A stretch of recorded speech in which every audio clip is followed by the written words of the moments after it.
시진핑 중국 국가주석의 실각설이 잊을만 하면 계속해서 나오고 있죠.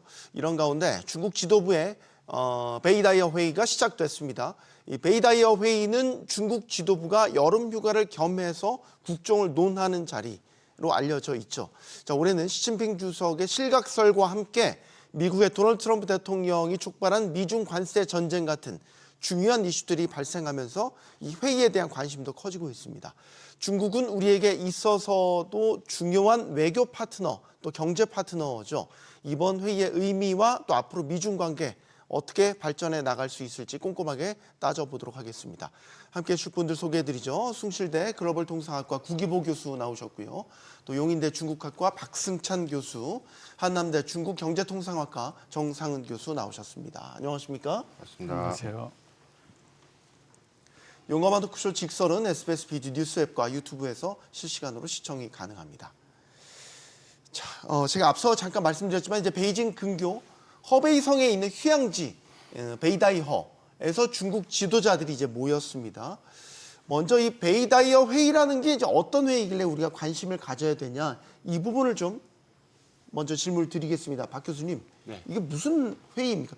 휴가입니까? 회의입니까? 그러니까 휴가를 겸한 휴가가 그냥 쉬지 왜 또 휴가를 겸한 기간이 회의를 길잖아요. 2주 동안 일어나는 거니까. 네. 그러니까 사실 이 베이다이어가 공개가 안 되니까 이게 언제 어디서부터 그러니까 정확하게 그러니까 지금 뭐 7, 8월 달에 드론도 지금 전체 스톱이 되어 있는 상태고, 네. 예. 그러니까 어떤 공식적으로 언제부터 한다는 이야기도 안 나오기 때문에 우리가 객관적으로 알 수 있는 거는 가장 큰 게 이제 외교부가 1일 브리핑을 하는데 2주 동안 안 한다. 지난 7월 30일부터 잠시 쉬겠다. 그 말의 의미는 이제 하는구나. 네. 베이다이어를 한다라고 이제 알려져 있는 거고, 사실 이게 뭐 전현직 뭐 고위 관료들, 그러니까 뭐 지도부들 다 모이고 지금 현 장관들이 모여서 여러 가지 이야기를 하겠죠. 또 여기도 이제 본인들도 배우는 시간이 있을 것이고요. 거기에서 이제 뭐 정말 유명한 사람들이 와서 또 강의도 듣고 논의도 하고, 말씀하셨다시피 국정 논의도 하고, 뭐 이런 이야기가 이루어진다라고 이제 보여지고, 이게 이제 지난 우리가 역사적으로 봤을 때도 1958년도부터 마오쩌둥 시기 때 시작됐는데 네. 많은 부분들이 여기서 정말 뭐 결정적인 이슈를 정하고 뭐 이렇게 생각을 하지만 저는 그렇게 보지는 않고, 네. 전체적인 방향성과 아젠다를 정하는 뭐 그런 회의다라고 보여지고, 사실 이게 지금 나오는 이야기들은 전부 다 우리가 추측인 부분들이지 알 수가 없는 부분들이 뭐 그렇죠. 많다. 비공개니까. 맞습니다. 네. 그런데 이제 관심을 가질 수밖에 없는 건 지금 현안들이 꽤 이제 민감한 것들이 있다는 거죠. 뭐 대표적으로 시진핑 주석의 실각설, 그다음에 미국과 관세 협상 아직 타결 안 지었죠.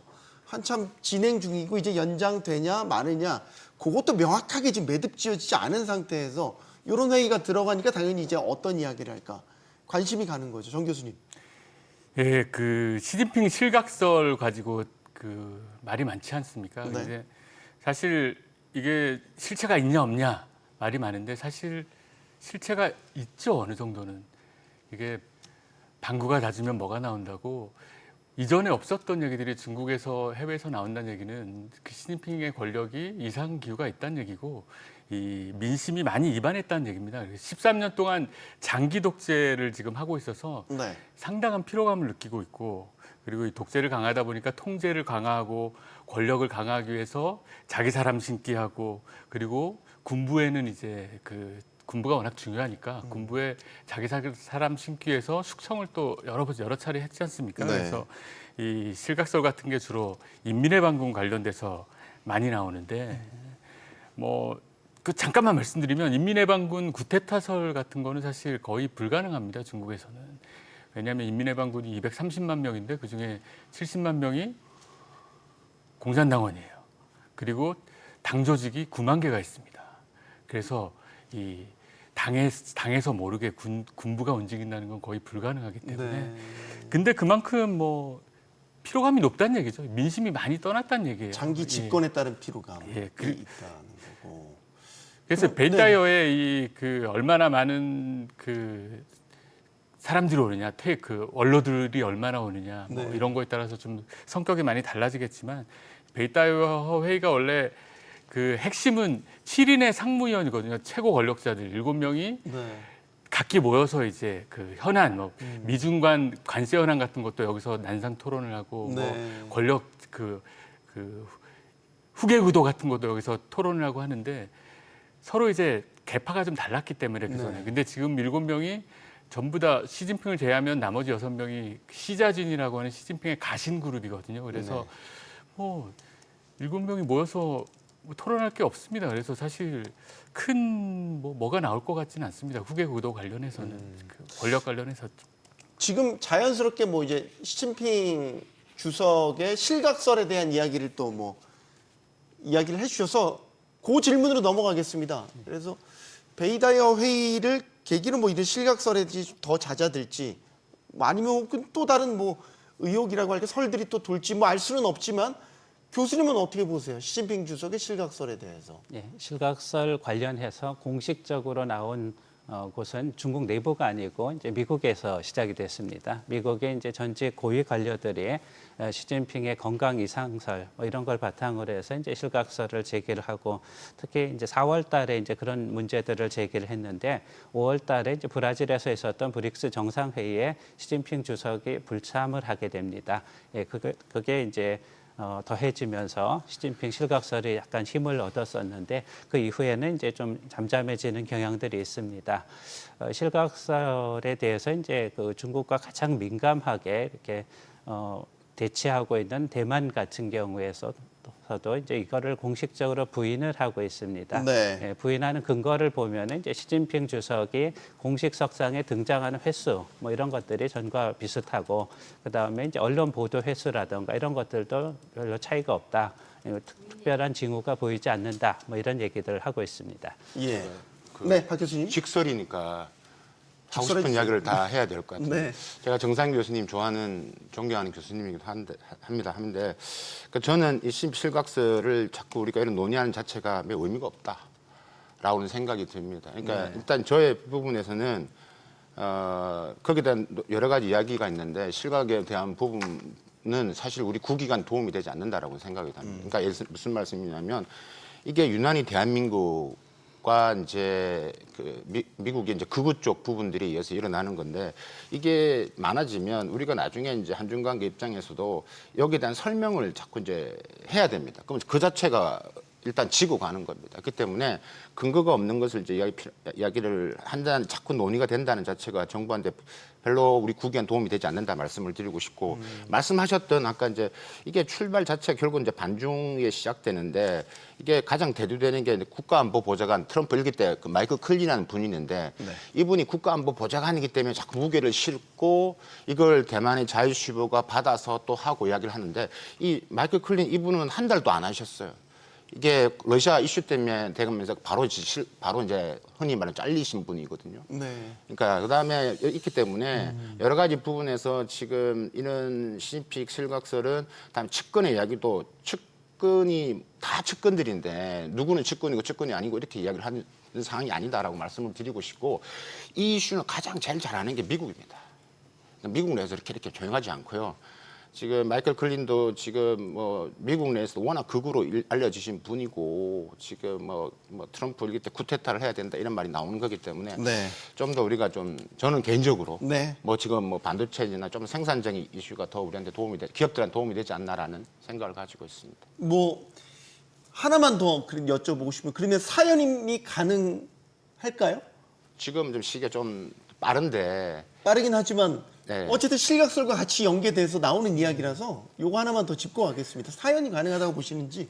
사연임 가능하죠. 뭐 이제 시진핑이 근데 장기 집권에 대한 72 피로감이나 살이잖아요. 국민들의 동요나 이런 것들 좀. 선거하는 나라도 아닌데요. 그게 무슨 상관이에요? 아니, 그리고 이제 중국도 지도 권력 체계라는 게 이제 그 계파가 있지 않습니까? 그게 다 붕괴됐고요. 시진핑이 지금 72살밖에 안 됐습니다. 그 옛날 기준으로 하면 옛날엔 등소평이 만들어 놓은 칠상팔하라고 네. 68살이 되면 내려와야 되는데 그걸 다 없앴기 때문에 72살 젊은 나이거든요. 그래서 사실 연임할 3년임 4년임 할 수도 있는데 명분이 문제죠. 그러니까 중국은 워낙 땅도 넓고 민족도 많고 인구도 많아서 네. 어느 시대건 대의명분이 중요했습니다. 그래서 시진핑이 3년임 4년임 하려면 선거는 없지만 뭔가 명분이 있어야 돼요. 근데 명분이 시진핑의 그 3년인 명분은 경제 성장. 첫 번째가 경제 성장, 그다음에 중국몽 이런 거였는데 사실 그동안 13년 동안 이게 제대로 됐나라는 생각을 하면 이 퀘스천 마크가 있고 네. 그래서 오히려 더 뭐가 문제냐면 3년인 4년입니다. 더 중요한 건 이제 후계 구도입니다. 후계 구도. 이 중국 사람들은 트라우마가 있는 게 옛날에 마오쩌둥이 죽을 때까지 권력을 못 내려놓고 후계자를 정하지 못했잖아요. 그래서 마오쩌둥 말년에 그리고 마오쩌둥 사후에 중국의 대혼란이 왔습니다. 시진핑이 지금 후계 구도가 전혀 안 돼 있는 상태에서 갑자기 무슨 일이 생기고 하면 중국이 큰 혼란이 올 거 아닙니까? 그래서 야 빨리 후계자라도 정해라. 옛날에 격대지정이라고 해서 시진핑이 지도자가 되면 그 다음 지도자를 미리 정해놓는 그런 게 있었는데 네. 그런 것도 없어졌잖아요. 그러니까 3년이 4년이면 하는 건 좋은데 네. 그러면 후계자라도 해놓든지 그러니까 이런 불안정한 불확실성 리스크를 줄이는 방법을 만들고 그리고 명분을 만들어야 3년이 4년이 가능하다라고 그 보죠. 예. 전체 분위기가 사연님을 그렇게 질문을 이제 결론을 물으신다면 네. 가능성은 높아 보이긴 합니다. 아까 정 교수님 말씀하셨던 부분들을 조금 더 좀 심플하게 정리를 하면 일단은 차세대 그러니까 후계가 안 보입니다. 그죠? 등장하는 사람이 별로 안 보이기 때문에 일단은 그 사연님의 가능성을 높이고 있고 또 하나는 지금 여러 가지 명분인데 그 명분을 돕는 두 가지의 큰 이슈가 있습니다. 결국 미중 관계죠. 미중 관계를 마무리를 지어야 됩니다. 그다음에 이 부분 때문에 첫 번째 이슈가 있고 두 번째가 타이완입니다. 그러니까 타이완 문제 부분에서 어떻게 하느냐가 지금 시진핑 주석이 지금까지 계속 이야기했던 중국몽, 그게 통일몽, 강군몽, 흥국몽인데 네. 그 중에 하나가 이제 통일몽인데 이 대만 이슈가 2027년도 그래서 2027년도가 자꾸 이제 중국의 대만 침공설이 나오는 이유가 지금 그런 부분들이기 때문에 네. 미중 관계 대만의 두 가지 이슈 후계 구도가 안 보인다라는 측면에서 자꾸 사연임의 무게 구도가 실리는 건 맞다. 근데 아직까지 이제 지금 3년임에 지금 딱 중간을 넘어서는 단계이기 때문에 우리가 지금 이야기하기에는 조금은 좀 빠른 감은 있다라고 말씀드리겠습니다. 그거 하나만 여쭤볼게요. 그러면 그 우리가 알고 있는 중국의 최고 권력 계파들, 예를 들어서 지금 시진핑 시자진이죠. 전에 있었던 뭐 태자당, 상하이방, 공청당 이런 그 각 계파들이 지금은 애매모호해져서 새롭게 권력 개편이 일어나고 있는 겁니까? 뭡니까?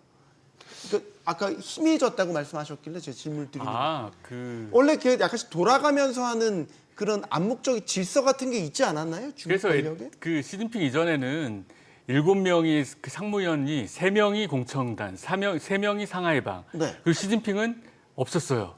그래서 시진핑이 그 국가 주석이 된 거거든요. 그 3대 3대 1이었으니까 서로 양보 못하고 차라리 시진핑 시키자 이렇게 된 건데 그다음에 시진핑이 13년 동안 상하이방 공청단을 박살을 냈습니다. 그래서 지금 7명이 전부 다 시자진이고 그래서 지금 공청단파는 거의 지리멸멸한 상태고 상하이방은 쪼용캉이라는 그 상하이방에서 가장 센 사람이 있었는데 이 사람이 그 잡혀갔거든요, 감옥에. 네. 그래서 지금 사실 이런 파벌이란 게 의미가 없어졌죠, 지금. 그러니까 많은 분들이 시청자분들 관심을 가지는 게 집단 지도 체제에서 이제 지금 1인 독재로 가고 있다 이렇게 이제 보시는 거고 말씀하셨다시피 공청단, 태자당, 상하이방이 예전에 같이 논의를 해서 자기 지도부를 만들고 그게 아까 정 교수님 말씀하신 격대 지정이라는 걸 거기서 논의가 돼서 한 사람을 초대하는데 이 자체가 무너지고 있다라는 부분들이 지금 어떻게 보면 그렇죠. 지금 전체 주변에 있는 사람들이 다 지금 어떻게 보면 시진핑의 주석의 라인들 그 시자준이라는 사람인데 네. 사실 시진핑이라는 주석 자체가 태자당 출신이고 어떻게 보면 그죠. 그 다음에 상하이 방이기도 하고 그러니까 여러 가지를 하고 있는 부분들이죠. 그래서 예전의 부분에서 지금 이렇게 집단 지도 체제 부분들이 희석되고 있고 그 다음에 이 권력이 집중되고 있는 것은 뭐 누가 보더라도 그건 네. 다 그렇게 이해될 수밖에 없는 구도인 것 같습니다. 알겠습니다. 자, 중국 정치 권력 이야기 이 정도에서 매듭을 짓고요. 경제로 넘어가 보겠습니다. 중국 2분기 GDP 성장률 5.2% 예상치를 웃돌았습니다. 지금 중국 경제 상황은 어떤 겁니까? 교수님. 예, 지금 말씀하신 괜찮은 상태인 겁니까? 예, 우리가 생각하는 것보다 중국 사람들은 더 양호하다라고 느끼고 있는 것 같습니다. 네. 1분기에 5.4% 성장을 했고요. 2분기에 5.2% 성장을 했으니까 중국 정부가 목표로 삼았던 이제 5% 전후의 성장은 가능할 거로 보입니다. 물론 이제 하반기로 갈수록 이제 관세 영향도 나타나겠고 또 이제 중국의 소비 시장 침체 이런 부분들이 나타나면서 하반기 성장률이 5% 미만으로 떨어질 가능성은 있습니다만 1년 전반적으로는 이제 5% 성장이 가능할 것으로 보입니다. 그리고 우리가 이제 미중 분쟁에서 트럼프 대통령이 중국에 대해서 굉장히 강경책을 썼었는데 네. 예, 그게 오래 가질 못했습니다. 145%의 관세를 부과를 했었죠. 그게 이제 기존 관세에다 추가되는 거니까 그 이상이라고 보시면 될 것 같습니다. 예, 그런데 중국이 히토류로 대응하면서 그거를 한 달 만에 철회를 하고 네. 예, 90일간의 이제 휴전 기간을 갖게 됩니다. 그러다 보니까 145%의 관세가 부과된 기간은 한 달에 불과했던 거고 일상적인 관세가 유지가 됐다라고 볼 수 있겠습니다. 네. 그래서 그런지 이제 유럽이나 동남아 쪽에 그 수출이 늘어나면서 전반적으로 중국의 상반기 수출이 한 6% 가까이 이렇게 성장을 하게 됩니다. 네. 박 교수님도 중국 경제가 나는 선방하고 있다고 보세요? 뭐 저야 뭐 거의 자주 가니까 지금 방송하고 저 내일 또 중국을 가는데요. 내일 또 가세요? 네네. 지금 중국 가보신 분들은 이렇게 생각하실 겁니다. 매우 혼재되어 있습니다. 그러니까 소비는 심리는 많이 위축되어 있는데, 그러니까 돈이 어디에 흘러가느냐? 다 지금 AI나 이런 첨단 산업으로 지금 AI 기업이나 산업들은 지금 뭐 어떻게 보면 날아다니고 소비의 일반적인 부분들은 많이 죽어 있고, 그러니까 이렇게 혼재되어 있기 때문에 지금 한국 매체에서 중국 경제를 보는 시각이 어떤 측면을 보면 중국 경제가 지금 힘들고 막 지금 뭐 부동산은 여전히 안 좋고 이렇게 보는 시각이 있고, 네. 또 한편으로는 지금 중국 뭐 첨단 산업 AI를 하면서 막 뭐 좀 성장을 하고 있다 이렇게 보고 있는데, 지금 중국 경제를 보고 있을 때 여전히 안 좋습니다. 안 좋건 맞습니다. 소비 심리는 여전히 안 좋죠. 그럼 지금 아까 5.4, 5.1을 어떻게 방어를 했느냐? 그럼 어쨌든 간에 지금 대미 수출은 지금 떨어지고 있는 건 맞고요. 그건 의도적으로 중국이 다변화를 위한 노력을 해왔던 결과였고, 미국의 대미 수출이 떨어지는 만큼 동남아나 남미는 계속 늘어났습니다. 그만큼이 더 성장을 했다, 늘어났다라는 부분들이죠.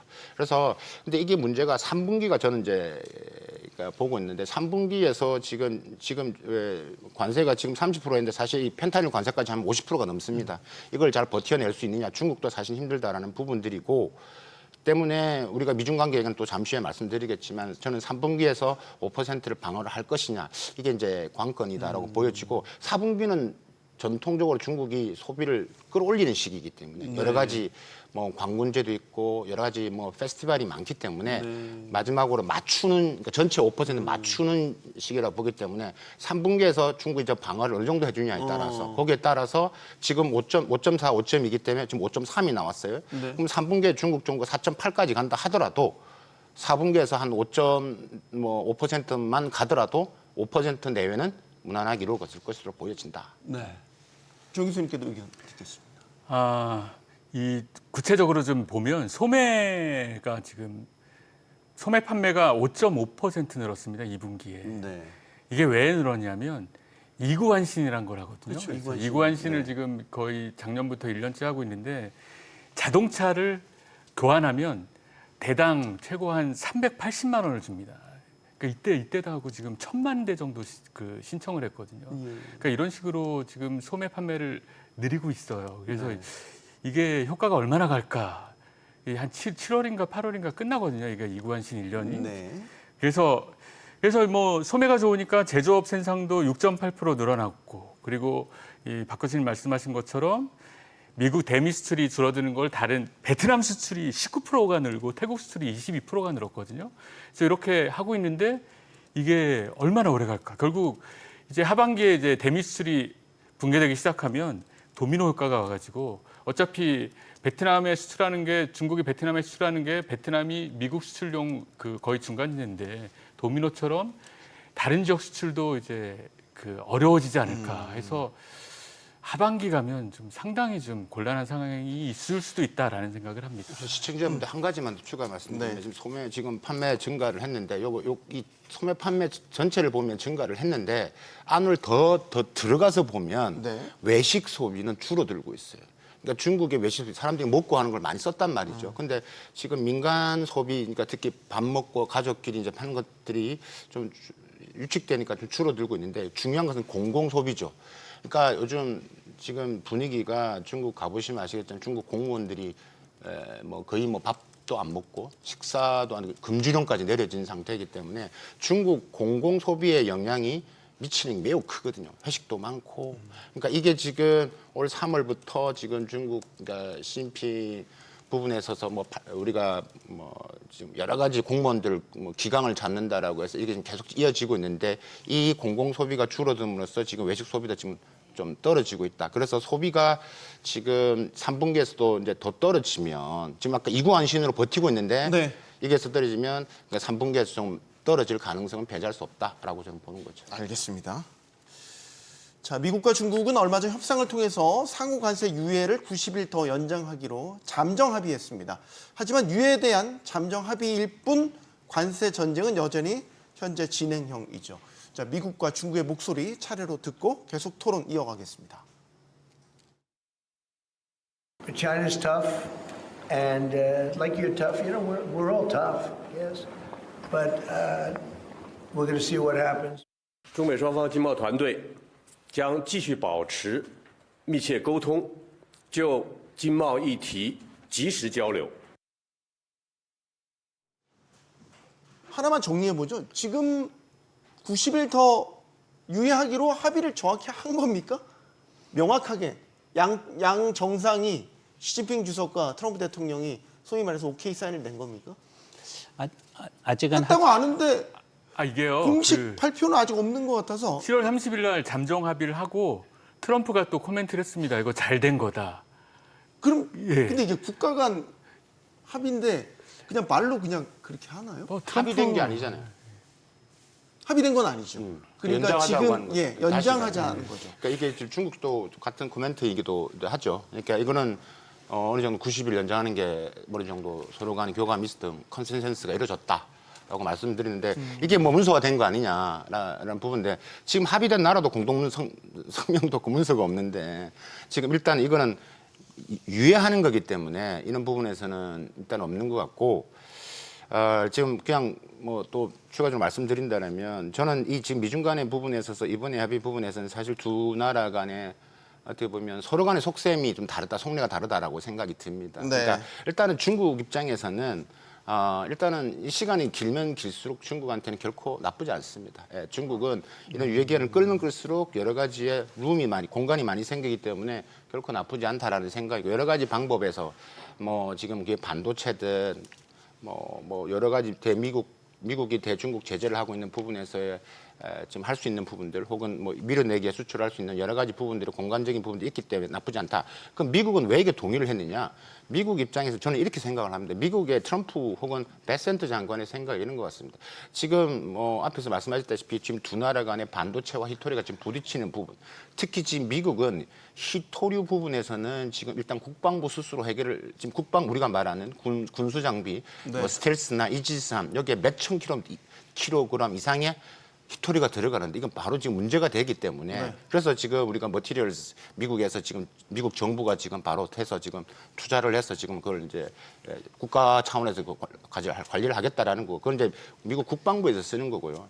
그럼 지금 미국에 생각하는 부분들은 지금 이 상태는 어쨌든 유지를 합의를 해야 되고 히토리가 필요한데 지금 당장 미국의 대중국 제재 부분이 제한적이니 지금 이번에 글로벌 관세 전쟁에서 지금 메이드 인 차이나가 제3국을 통해서 미국을 들어온 것을 막겠다라는 부분들. 그래서 뭐 저는 이야기하지만 이번에 이 트럼프 대통령의 글로벌 관세의 목적 중에 하나가 바로 또 메이드 인 차이나를 잡겠다. 그러니까 들어오는 입구를 막겠다는 거기 때문에 이걸 가지고 지금 더 중국의 목을 조이겠다. 그러니까 3개월 동안 좀 지켜보겠다는 부분들이기 때문에 거기에 따라서 중국의 수출이 타격을 받을 거다라고 지금 보고 있는 것 같습니다. 그런 측면에서 이번에 90일 유예라는 서로가 이제 합의해서 유예가 된 거라고 저는 보고 있습니다. 그러면 90일 유예는 됐지만 동상이몽이군요. 서로 생각하는 바가 맞습니다. 저는 그렇게 다르다라는 네네네. 정 교수님.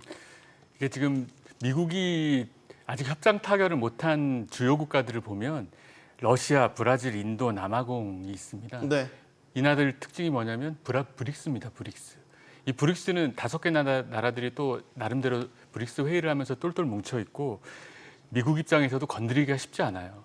미국이 지금 러시아도 손봐야 되고 중국도 손봐야 되고 브라질도 손봐야 되는데 세 나라가 제일 말을 안 듣잖아요. 근데 이 중국이 러시아 원유를 가장 많이 수입하는 나라고 전 세계 대두 생산 1위가 당연히 브라질인데 브라질 대두를 가장 많이 수입하는 나라가 중국입니다. 네. 그러니까 다 엮여 있어요. 그래서 중국, 브라질, 뭐 러시아 따로따로 하나씩 해결하기가 어렵습니다. 그래서 그 트럼프 입장에서도 머리가 아프죠. 이게 금방 해결하기가 어렵습니다. 한국이나 일본 같지가 않기 때문에. 네. 그래서 이거를 거기다 인도도 연결돼 있지 않습니까? 그래서 시간을 버는 게 트럼프 입장에서도 필요합니다. 지금은. 협박도 해야 되고 딜도 해야 되고 네. 간단하지 않죠. 중국은 중국대로, 미국은 미국대로 둘 다 시간이 필요하군요. 교수님. 미국이 이제 중국을 압박할 때 가장 먼저 사용했던 거는 이제 반도체 카드였습니다. 첨단 칩을 통제를 하게 되면 이제 첨단 군사 기술의 업그레이드를 막을 수 있을 거라고 네. 봤고 또 이제 첨단 산업의 굴기도 막을 수 있을 거라고 봤죠. 그렇지만 이제 중국이 뜻밖의 이제 저사양 칩으로 인공지능 미국의 이제 챗 GPT에 해당되는 딥시크라고 하는 걸 만들어냈죠. 예, 그리고 여러 가지 방법을 통해서 이제 반도체 자립화를 굉장히 속도를 내고 있습니다.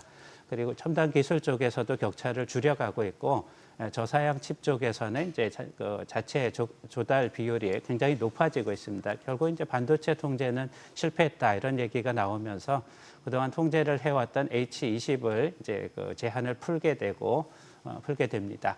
예, 그리고 이제 그 다음에 이제 반도체로 안 되니까 이제 관세를 가지고 막았던 건데 이제 관세를 가지고 중국을 통제하는 것 역시 이제 히토류 반격에 미국이 당하면서 결국은 효과를 못 보고 이렇게 이제 90일 유예를 갔는데 사실 그 히토류 반격 이후에 이 트럼프 입지가 굉장히 난처해졌습니다. 다른 국가에 대해서는 이제 트럼프 의지대로 어느 정도 관철시켰다라고 볼 수 있겠는데 중국에 대해서는 오히려 이제 미국이 당하는 꼴이 됐고 시진핑은 이제 승승장구하고 또 트럼프는 이제 자존심을 구긴 이런 상황이 된 거죠. 그래서 사실 두 번째 이제 90일 연장하는 문제에 있어서도 트럼프는 뭐 탐탁지는 않았지만 어쩔 수 없이 연장을 했다고 보여집니다. 네. 그리고 이제 이후의 상황들을 보면은 이제 첨단 기술이라든가 이제 첨단 부품들, 뭐 특히 이제 뭐 항공기라든가 뭐 이런 데 들어가는 첨단 부품들이 있죠. 엔진이라든가 이런 것들, 뭐 이런 것들에 대한 수출 통제를 하면서 좀 이렇게 중국에 반격을 하고 있는데 그거 역시 이제 신통치 않아서 아직은 이제 미국이 마땅한 카드를 확보하지 못했다 이렇게 볼 수가 있을 것 같습니다. 네. 제가 전망을 간단히 해볼까요? 네. 이번에 어떤 협상이 한번 가상을 한번 제가 그림을 그려볼게요. 네. 중국 입장에서는 미국 H20 이거 지금 미국이 수출 지금 조건부로 지금 푸는 거에 대해서 중국은 별로 반갑지 않습니다. 중국이 반갑지 않아요. H20은 자체가 이미 이거는 화웨이로 이미 대체 가능하다고 보고 이미 많이 있기 때문에 이건 의미가 별로 크지 않습니다. 그리고 그 이상의 고사양 칩을 그렇죠. 원한다. 그러니까 지금 H20 이거 야 우리 풀게. 너 히토리 풀어. 그러면 그건 오케이. 근데 지금 H20 말고 H100도 있고 H200도 있어요. H200도 있고. 아니 수출 통제할 수 여러 가지 있는 부분인데 그럼 저건 어떻게 해? 그거는 협상의 대상이 아니고 그럼 또 다른 이야기지. 그럼 히토리도 우리가 줄 수 있는 것은 제한적인 거지. 매우 이렇게 지금 부딪히고 있는 부분들입니다. 그러니까 부분들이고 자 보십시오. 이번에 하고 있지만 그럼 90일 내에 한번 제가 전망을 해볼까요? 90일 내에 지금 트럼프 대통령 또 지금 수출 통제 또 합니다. 네. 네, 또 합니다. 뭐 지금까지 여러 이게 반도체가 아니라 뭐 바이오든 여러 가지 행동 또 합니다. 그러면 협상을 할 때 그러면 또 중국 입장에서 이건 또 뭐지? 뭐 하자는 거지? 협상을 하자는 거야 말자는 거야 지금. 그러니까 이런 부분에서 있기 때문에 그러니까 미국의 입장은 매우 명확한 겁니다. 메이드 인 차이나 필요해. 히토리 필요해. 근데 우리가 수출 첨단 부분에서는 중국 너희 걸 막아야 돼. 성장을 막아야 된다는 부분들. 그러니까 결국은 그건 베센트 장관도 얘기하잖아요. 미국과 중국은 디리스킹을 하겠다. 그러니까 커플링과 리스크는 영역이 정해져 있습니다. 그러니까 우리가 반도체나 지금 첨단 산업 부분에는 저는 확실히 디커플링 같이 갈 수 없습니다. 그거는 미국도 알고 중국도 알 겁니다. 근데 협상을 통해서 어쨌든 간에 중국은 얻어내려고 할 것이고 근데 미국은 메이드 인 차이나가 필요하기 때문에 이런 여러 가지의 계속 뭐 이런 논쟁을 끝에서 해서 뭐 협상이 진행되기 때문에 저는 이 협상이 90일 내에 또 어떻게 될 것이냐면 결과는 빤하다. 뭐 결국은 메이드 인 차이나에 대해서는 미국과 중국은 합의를 본다. 그거는 저는 합의를 봅니다. 그 중에 핵심은 펜타닐과 20%를 빼줄 것이냐 말 것이냐. 중국은 야 펜타닐 관세 이거 20% 빼야지. 지금 30%가 아니라 50%야. 20% 어떻게 할 건데 펜타닐은 너희가 왔잖아. 그 근거 있어? 미국이 지금 근거를 제공을 못 해주고 있거든. 중국에서 왔다는 펜타닐에는 근거가 없다라는 것. 네. 그러니까 그게 지금 논쟁 이슈의 지금 중심에 있다라는 것을 좀 아셨으면 좋겠어요. 지금 박 교수님 말씀드리면 합의가 쉽지 않겠는데요. 마지막 고사양칩, 히토류, 뭐 아까 펜타닐까지 다 포함해서 기본적으로 시각차가 계속 있는 상태라면 누구 하나 뭔가 결단을 내리지 않으면 이렇게 좁혀지지 않는 간극 같은데. 이렇게 할 수는 있죠. 그러니까 일단은 그 부분들은 빼고 지금 우리가 말한 범용 제품들, 공산품 부분들. 그러니까 중국이 미국 거 많이 수입해 줄게. 그다음에 미국도 중국이 지금 필요한 메이드 인 차이나들 지금 미국인들이 지금 필요로 하는 월마트에 사고 있는 여러 가지 신발, 의류 뭐 이런 생활용품들 이런 부분들 다 여전히 필요하니까. 네. 그러니까 그런 부분에서 나눠질 수밖에 없다라는 부분. 그러니까 전체적으로 미중 간에 이거 합의가 된다. 지금 아까 말한 반도체를 포함하는 것은 그건 가능성이 낮다. 저는 그렇게 봅니다. 정 교수님, 타결이 지어질까 아니면 또 90일 안에 또 이런저런 또 잡음들이 일어날까? 이 박 교수님이 전망을 좀 해주셔서 정 예. 교수님께도 의견을 좀 듣겠습니다. 저도 비슷한 생각인데요. 예. 근데 사실 우리 4월 달에 그 미국이랑 중국이 이렇게 갑자기 30%를 타결할지 아무도 몰랐잖아요. 스위스에서 예, 했죠. 스위스에서. 그때 사실은 다들 저도 그렇고 좀 시간 많이 걸리지 않을까 했었는데 네. 그날 바로 타결이 돼가지고 되게 당황했던 기억이 있는데 이 미중 간에 이런 건 사실 모릅니다. 어떻게 될지. 그래서 조만간에 뭐 9월, 10월에 트럼프랑 시진핑이 만날 수도 있고 네. 빅딜의 가능성도 충분히 있어서 뭐 단정지어서 뭐 말씀드리기는 어려울 것 다 같습니다. 열어놓고 봐야 예. 되는 상황이군요. 자, 이제 조금 다른 이야기 또 해보겠습니다. 우리가 미국과 관세 협상을 타결짓는 데 있어서 핵심적인 카드로 사용된 게 바로 한국과 미국의 조선업 협력 프로젝트, 이른바 마스카 프로젝트였습니다. 그런데 이 마스카 프로젝트에 대해서 중국이 불편한 기색을 숨기지 않고 있습니다. 이건 어떻게 보십니까, 구 교수님? 예, 마스카는 중국 입장에서 굉장히 뼈아픈 프로젝트라고 생각이 됩니다. 네. 일단 뭐 경제적인 측면에서 보면은 한국 기업이 이제 중국과 그 조선 그 수주에 있어서 격차가 벌어지고 있는 상황인데 미국으로부터 이제 그 수주를 할 수 있는 가능성이 매우 커진 상황이고요. 그래서 이제 이 한국이 이제 중국과의 벌어지는 조선업 격차를 이제 쫓아올 수 있는, 물론 이건 이제 수주 격차가 되겠습니다. 이런 계기가 만들어졌다고 보여지고요. 그 다음에 이제 뭐 다 알다시피 이제 미국과 중국은 군사적으로 이제 패권 경쟁을 하고 있는 상황인데. 미국 입장에서 볼 때 이제 가장 취약한 부분이 이제 해군력이라고 볼 수 있겠습니다. 네. 예, 뭐 여러 해군 함정들이 이제 그 보수하는데 너무 오랜 시간이 걸려서 실질적으로 운영하는 함정 수는 3분의 1 정도에 불과하다 이런 얘기까지 나오고 있습니다. 네. 예, 그런 부분들이 이제 보수가 이루어지고 또 이제 최신 그 함정을 이제 건조하고 이러는 것들을 이제 한국 기업들이 이제 담당을 하게 될 경우 미국과 이제 중국 간의 이제 그 해군력 격차가 이제 이게 많이 좁혀지고 있었는데 그 부분들이 이제 다시 이제 벌어질 수 있다 이렇게 볼 수가 있겠고요. 특히 이제 중국 입장에서는 이제 대만을 경우에 따라서는 이제 군사적으로 위협을 하고 극단적인 경우에는 이제 전쟁까지 일어날 수도 있는 네. 여지가 있는데 네. 그때 이제 미국이 개입해서 중국과 이제 대치를 하게 될 경우 이제 해군력이 절대적으로 중요한데 그 부분에 있어서 이제 중국이 굉장히 난처한 상황에 처해 있다 이렇게 볼 수가 있겠습니다. 네. 혹자는 이런 얘기도 분석도 하더라고요. 중국이 저렇게 발끈한 거 보니까 좋은 카드가 맞기는 맞구나. 이런 얘기도 하더라고요, 정 교수님. 이 중국이 이렇게 마스카에 대해서만 세게 얘기하는 거는 그만큼 위협적이라는 반증 아니겠습니까? 네. 근데 중국이 사실 그렇다고 뭐 보복할 만한 방법이 없어요. 왜냐하면 구 교수님께서 말씀하셨지만 이 마스카는 한국이 주도하는 게 아니고 사실상 미국이 주도하는 거고 그리고 산업보단 군사적인 필요가 더 큽니다. 그 구 교수님 말씀하신 것처럼 지금 미국 2015년에 미국이 전 세계 그 해양을 지배하고 있는데 2015년에 함대수가 중국이랑 역전이 됩니다.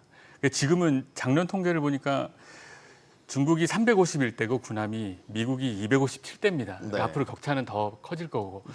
근데 지금 사실상 전 세계에서 대규모 선박이나 군함을 만들 수 있는 나라는 이제 일본은 힘들고 중국하고 한국밖에 없거든요. 네. 근데 이 군함을 만든다는 건 군사 기밀을 내주는 거예요. 그 군함 수리도 그 나라를 100% 믿지 않으면 맡길 수가 없습니다. 그래서 미국이 군함을 스스로 만들 수 없고 수리할 수 없는데 중국한테 맡길 수는 없고 네. 당연히 한국밖에 없죠. 그래서 트럼프가 당선인 시절부터 한국 조선업과 협력을 강화하겠다고 얘기했었어요. 네. 그만큼 관심이 많은 부분이고 그래서 중국이 이 마스가를 가지고 한국에 보복을 할 경우에는 이건 미국에 대한 그 공격이나 마찬가지이기 우회 때문에 공격이나 마찬가지군요. 그래서 쉽게 보복할 수도 없고 그리고 중국 입장에서도 중국이 조선업이 규모는 세계 1위지만 아직 그 경쟁력 수준이나 그 품질 같은 경우에는 한국보다 좀 많이 처지거든요. 그래서 중국이 한국과 인적 교류도 많이 하고 기술 교류도 많이 하면서 한국 조선업에 그 많은 의존을 하고 있기 때문에 중국 네. 입장에서도 한국 조선업하고 등질 이유가 없습니다. 그러니까 사실 보복 조치할 만한 게 없는 거고 예를 들어서 대만의 TSMC 같은 경우거든요. 대만의 TSMC가 미국에 공장을 짓든 미국에 대규모 투자를 하든 중국은 TSMC에 어떤 보복 조치도 못 하잖아요. 네. 그런 것처럼 한국 조선업에 대해서 중국이 보복 조치를 한다는 건 사실상 좀 어렵다고 봐야 되지 않을까 싶습니다. 네. 보복 조치란 표현을 했나요? 아니요, 안 했죠. 안 했죠, 안 했죠. 그러니까 이렇게 저는 중국 위협을 느낀다기보다는 불편한 거죠. 예. 그러니까 그게 정확한 표현인 것 같습니다. 네. 우리가 그전에 이게 칩스 전쟁이라 칩스 워라는 표현을 썼잖아요. 반도체 전쟁, 미중 간. 그 다음에 했던 게 바로 십스 워입니다. 선박 전쟁이었습니다. 네. 제가 칼럼도 쓴 적이 있는데, 그러니까 미중 간의 선박 전쟁. 그러니까 칩스 워, 반도체 칩 전쟁에서는 중국이 엄청 불리했죠. 미국이 전체를 했죠. 근데 이게 십스 워에서는 중국이 좀 상황이 다른 거죠. 해볼 만한 거 훨씬 더 앞서가 있는 부분들이었기 때문에 그런 상태에서 이제 가장 지금 조선 산업으로서 지금 전 세계에서 지금 1, 2등을 하고 있는 대한민국이 미국에 한다니까 중국 입장이 당연히 불편할 수밖에 없는 것들이죠. 네. 중국이 어쨌든 발끈하고 나섰다는 거는 상당히 이 조선업 협력이 앞으로 맞습니다. 어떤 식으로 진행되는지에 따라서 우리 입장에서도 상당히 꽃놀이패를 쥐고 이 상황을 바라볼 수 있지 않을까? 그러니까요. 이걸 잘 활용해야 된다는 거죠. 네. 잘 활용했으면 좋겠네요. 한 250% 관세만큼 활용했으면 좋겠다라는 생각도 드는군요. 자, 라이칭더 대만 총통이 이달에 중남미를 방문하면서 원래 뉴욕을 경유를 하려고 했었는데 이게 트럼프 대통령이 허락하지 않았다 이런 소식이 전해지고 있습니다. 자, 이를 두고 지금 미중 정상회담을 고려한 것 아니냐 이런 이야기가 나오고 있어요. 어쨌든 트럼프 대통령과 시진핑 주석의 만남 가능성 자이든 타이든 계속해서 이야기가 나오고 있습니다. 얼마나 가능성이 있다고 보십니까? 저는 가능성 높게 보는 편 학자 중에 한 사람인데요. 지금 일단은 트럼프 대통령의 전반적인 성향도 그렇고 지금까지 봤을 때는 결국은 탑다운을 자기가 결정을 해야 됩니다. 그래서 지금 미중 간의 부분에 풀 수 있는 거는 결국 자기가 해야 된다고 생각을 하고 있고 또 그게 전 세계적으로 미치는 영향이 크기 때문에 주인공이 돼야 되기 때문에 네. 시진핑 계속 지금 멘트를 워딩을 하고 있는 것도 그런 겁니다. 그러니까 시진핑 주석을 내가 만나기로 했다. 뭐 내가 가든 시진핑 주석이 오든 이런 부분을 이야기를 하고 있는 거기 때문에 높게 보고 있고 지금 이렇게 나와 있는 라이칭더 대만 총통 뉴욕 경유 지금 허락하지 않았다. 이거 지금 이 보고 있는 분석이 저는 맞다라고 보고 있고요. 네. 지금 이게 언제 될 것이냐라는 부분에서 가장 큰 부분들이 이제 이런 거겠죠. 이제 이게 사실 가장 좋은 그림이 우리 경주 엑스포에서 경주 어디 왔을 때 에이펙에서 네. 왔을 때 이제 미중 정상회담이 자연스럽게 만나는 그러니까 대한민국을 알리는 가장 좋은 그림이 되는 것들이죠. 그래서 이게 지금 우리 정부에서도 아마 좀 그림을 그리고 있을 거다라고 보여지고 그래서 저는 트럼프 대통령은 매우 만나는 것을 원하고 있을 거고 네. 이것을 통해서 존재감을 더 알리려고 할 것이다. 알겠습니다. 자, 또 하나 새롭게 나온 관세 소식은 품목별 관세인데 트럼프 대통령이 반도체에 100%의 관세를 부과하겠다 이런 식으로 예고를 했습니다. 100% 관세, 처음 반도체 품목 관세에 대한 숫자가 나온 건데 생각보다 높네요. 100% 관세가 고지고대로 다 부과가 된다면 가격이 2배가 된다는 얘기인데 이거 상당히 타격 큰 거 아닙니까? 예, 그 모든 국가에 이제 100% 관세를 부과하겠다라는 말도 했지만 또 추가적으로 한 부분을 좀 고려를 해보면은 네. 지난 관세 협상에서 한국의 반도체 관세 관련해서는 최애국 대우를 부여하겠다 이런 말을 했습니다. 그 최애국 대우라고 하는 건 문자 그대로 보면 가장 좋은 혜택을 주겠다라는 건데 현재 이제 EU하고 미국 간에 이제 반도체 관세가 15%로 책정이 되어 있습니다. 그 부분이 이제 현재로선 가장 낮은 관세로 되어 있기 때문에 그 부분의 혜택을 우리한테도 동일하게 적용하겠다 이런 걸로 볼 수가 있습니다. 네. 그러면서 이제 동시에 추가했던 내용을 보면은 미국의 반도체 공장을 설립하는 기업에 대해서는 관세를 면제하겠다 이런 얘기까지 하고 있습니다. 예. 예, 우리 삼성전자나 이제 SK 하이닉스가 미국 공장을 건설하고 있죠. 특히 이제 삼성전자는 대규모로 건설을 하고 있고 그 건설에 힘입어서 이제 테슬라로부터 최근에 이제 23조 규모의 이제 반도체 수주까지 하게 됩니다. 그래서 이렇게 될 경우 이제 우리 기업들이 이제 관세를 면제받을 이런 가능성도 존재하고요. 그렇게 된다면 이제 관세를 부과받는 다른 국가들에 비해서 훨씬 더 유리한 입장에 놓일 가능성도 없지 않다 이렇게 볼 수가 있겠습니다. 이게 단순히 100% 관세가 예를 들어서 한국에서 만든 게 미국으로 수출될 때 이것만 생각할 수 없는 게 반도체가 들어간 제품에 대한 관세도 부과될 수 있고 소위 말해 철강도 철강 들어간 제품에 대해서도 관세가 부과되지 않습니까? 그럼 우리는 또 생각할 게 중국에도 사실 우리 기업들이 반도체 공장을 삼성, 하이닉스 다 운영을 하고 있잖아요. 그러면 거기서 만든 반도체도 만약에 완제품이라도 미국으로 갈 때 거기에도 관세가 부과될 수 있다. 이걸 우리가 단순하게 생각할 수 있는 100%가 아니다. 맞습니다. 라는 얘기. 이중 삼중으로 다 걸켜 있는 문제 아니겠습니까? 지금 사실 서안에 있는 시안에 있는 삼성 반도체 공장, 네. 그 우시에 있는 그 SK 하이닉스 공장 이런 경우가 지금 사실 골치가 아프거든요. 네.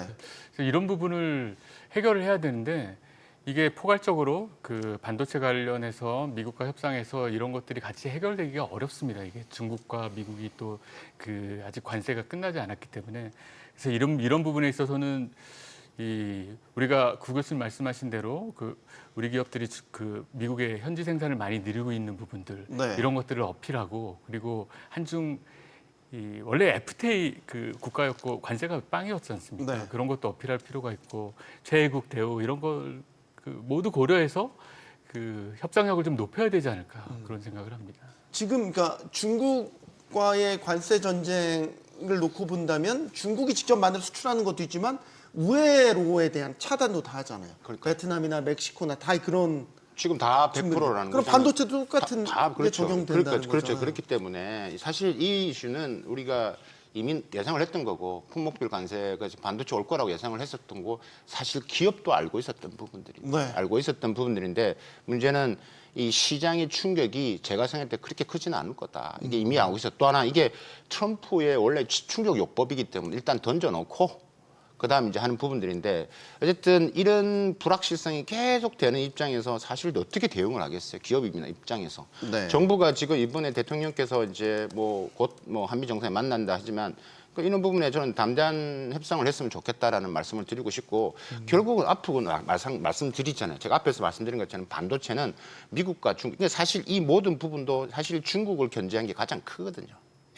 예, 그렇기 때문에 그럼 결국은 이제 기업 부분들이 이미 공급망이 이거나 이미 다른 독일이나 프랑스, 그러니까 여러 유럽 국가들이 지금 하고 있는 것처럼, 그러니까 미국용, 중국용을 아예 구분을 시키는 겁니다. 그러니까 지금 이렇게 해서 이원화를 하지 않으면 네. 앞으로 그렇게 가겠죠. 그래서 이런 부분에 있어서 우리가 지금 자동차 반도체가 미국이 가장 큰데 계속 이런 불확실성에서 우리가 어떻게 지금 견뎌낼 것이냐라는 부분들인 거죠. 그래서 지금 이번에 한미 관세 협상에서 아까 말씀하신 최애국대로 한다라고 했는데 이게 실제 이루어질 것이냐. 지금 관세 협상을 다 한 나라들도 지금 말만 나왔지 아까 진짜 합의문도 안 나온 상태에서 계속 말이 바뀌고 있는 상태이기 때문에 그러니까 이런 부분에서 시장의 혼란을 줄여주는 게 지금 우리 정부가 빨리 해결해야 될 문제인 것 같다. 그래서 아니면 이 시장의 혼란이 우리 주가라든지 또 기업들, 우리 대기업들뿐만 아니라 그 연동되어 있는 그 1차 밴드, 2차 밴드가 모두 다 영향권에 들어가 있기 때문에 네. 말씀하셨다시피 우리나라에서 100% 하는 게 아니라 다 공급망이 연결되어 있습니다. 말레이시아가 보시면 말레이시아도 엄청나게 많은 반도체 뭐 클러스터가 형성되어 있습니다. 그러니까 네. 이게 결코 이렇게 쉬운 문제가 아니다라는 걸 강조하고 싶습니다. 네. 자, 이재명 정부 들어와서 이제 내각이 거의 갖추어졌죠. 외교부 장관에 임명된 조현 외교부 장관 미국 매체와 인터뷰에서 논란이 될 만한 발언을 또 한 바가 있습니다. 중국이 이웃 국가 문제가 있다. 이렇게 발언을 하니까 지금 중국이 발끈하고 나섰죠. 물론 여기에 대한 이제 해명도 나오긴 했지만 일각에서는 계산된 발언이다 이런 해석도 나오고 있습니다. 조현 외교부 장관의 저 발언을 어떻게 보시는지, 그리고 이게 일종의 또 이제 우리 이제 늘 그러지 미국이냐 중국이냐 어떻게 선택적인 압박을 받는다 뭐 또 이렇게 또 해석이 되더라고요. 정 교수님께 먼저 의견 드리겠습니다. 그 중국의 반발에 대해서 대통령실에서 공식 입장이 나온 게 뭐냐면 굳건한 한미 동맹을 기반으로 한중 관계 발전을 추진하고 있다라고 그렇죠. 입장문을 발표했는데 네. 사실 이게 무슨 말인가 좀 이상하잖아요. 한미 동맹 굳건하게 하고 한중 관계도 발전시키겠다. 이율배반적이거든요. 이제 사실 우선순위가 한미 동맹에 있다는 뜻 아닐까요? 아니 사실 그러니까 제가 말씀드리고 싶은 건 뭐냐면 우리의 여태까지 그 기본적인 미국과 중국 사이에서 전략은 그 안미 경중이었거든요. 네. 그러니까 안보는 미국, 네. 그 경제는 중국 이렇게 했었는데 그러다가 사실 지난 정부 때는 이제 그 미국 쪽에 더 그 치우쳤었고 지금 네. 지금 정부에서 이 원래 관계로 돌아가려고 하는 부분도 있지만 우리 앞으로 근데 미국 입장에서는 안미 경중 이제 하지 마라라고 공식적으로 얘기를 했잖아요. 헤그세스 미국 그 국방장관이 안미 경중 이런 전략은 더는 용납 못한다라고 네. 공식성상에서 얘기를 했고 그래서 이제 안보와 경제 모두 미국이랑 하자라는 얘기가 있을 테고 근데 우리가 그러면 안보는 미국, 경제는 중국 앞으로 이걸 계속 해야 되냐라고 고민을 해봐야 되는 부분이 있는데 안보가 중요할까요? 경제가 중요할까요? 뭐 둘 다 중요한데 굳이 하나를 따지자면 우크라이나 사례를 보듯이 안보가 훨씬 중요합니다. 네. 그래서 사실은 이 안보를 먼저 챙겨야 되고 그럼 경중이 가능하냐? 경중은 이제 가능하지 않습니다. 왜냐하면 여태까지 우리가 그 경제를 중국에 의존한 건 이 중국이 우리보다 좀 발전이 덜 됐고 우리가 그 중간재를 중국에 수출해서 중국이 이걸 전 세계에 수출하고 해서 우리가 중국한테 대규모 무역 흑자를 거두던 구조였는데 이제는 우리가 무역 적자입니다. 네. 중국이 중간재 정리해 이런 것도 주시죠. 다 네. 잘하고 그래서 이 경중은 이제 할 수도 없고 바람직하지도 않습니다. 그래서 앞으로는 이제 한중 경제 관계를 새롭게 정립해야 되는 부분이 있고 알겠습니다. 경중도 탈중도 아닌 새로운 관계를 지금 수립해야 되지 않을까 싶습니다. 박 교수님 짧게만. 그 뭐 일단 대통령실 입장을 발표했기 때문에 저는 더 이상 말씀을 드리진 않고요. 앞에서 또 정 교수님 말씀하셨는데, 그러니까 저는 뭐 이렇게 해석을 합니다. 일단은 굳건한 한미 관계 부분하고 그다음에 그동안 지금 냉각된 한중 관계 관리하겠다. 그게 저는 팩트 그대로 받아들이고 있습니다. 우선순위는 당연히 한미 관계지만 한중 관계가 너무 소원돼 있고 냉각돼 있던 부분들 이게 우리 산업에 결코 도움이 안 된다라고 말씀을 드리고 싶고, 그다음에 한중에 지금 우리가 무역 적자가 아니라 지금은 그것도 또 바뀌어가지고 흑자로 좀 되어 있다라는 걸 또 정확하게 말씀을 드리고 싶고, 우리가 그러니까 한미 관계를 기본 틀에서 한중 관계를 잘 관리하는 게 지금 매우 이 정부에 중요하기 때문에 그게 국익이다라는 부분들 다시 한번 강조해 드리고 싶고요. 이런 부분에서 일단 한미 관계가 지금 약간의 문제가 있기 때문에 이걸 먼저 하고 한중 관계를 하고자 하는 그런 지금 대통령실 그다음에 지금 이재명 정부에서의 실용 예우가 저는 앞으로 더 잘할 거로 저는 믿고 있습니다. 네. 이달 열리는 한미 정상회담에서 대중국 견제를 위한 동맹의 현대화 주요 의제가 될 것이다. 이런 전망도 나오고 있습니다. 다 얽히고 설켜 있죠. 이른바 이재명식 실용 외교의 시험대가 될 것으로 보입니다. 토론 마치겠습니다. 여기는 모든 경제가 모이는 SBS 비주고요. 시청해주신 여러분 고맙습니다.